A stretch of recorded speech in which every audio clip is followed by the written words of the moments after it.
10 वर्ष बीतीगले मिललानी न्याय, रक्षक साजिश भक्षक। एमती सांगतिक अभियोग आसी जगतसिंहपुर जिला तितोल थाना अंतर्गत जड़तीरा पंचायतर जड़तीरा ग्रामरू अभियोग आनिछन्ति जणे दिव्यांग व्यक्ति जनक हेउछन्ति जड़तीरा ग्रामर निवासी रवींद्र दास।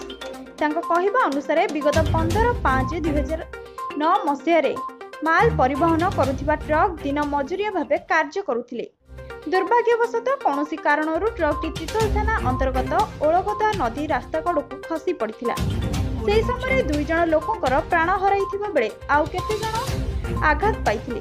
सेथि मध्यरु रवींद्र दास निजर बाम गोड़ हराई बसथिले। 2 मास बीतीगला परे टिके सुस्थ हेबा परे स्थानीय थाना को जाइथिले ओ सेते बेलर थाना अधिकारी देवदत्त करंकु भेटी लिखित एतला और निजर गोड़ कटि जाइथिबा विषय आलोचना करथिले। किंतु न्याय मिलिबा तो दूरर कथा, गाड़ीर बिना कागज पत्र रे ट्रक गाड़ी को रिलीज करी जहार नंबर हैला ORS 3350 एवं सेही समय थाना अधिकारी देवदत्त करंक निकट रे दिव्यांग जनकर जेते काकुति मिनती होई निजर दुख प्रकाश करथिले मध्य पूर्वतन थाना अधिकारी किछि सुनिबा तो दूरर कथा निराश करथिले एवं सेठारु निराश होई जगतसिंहपुर जिला एसपी निकट रे अभियोग करथिले।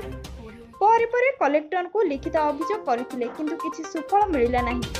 खाली सरकारी भत्ता 700 टंका और मास को 5 किलो चाउल मिली किंतु कष्ट देथिबा माल परिवहन ट्रक मालिक किछि अर्थ न देई थाना रे टंका न दे गाड़ी को रिलीज करिथिबा प्रकाश पाउछि।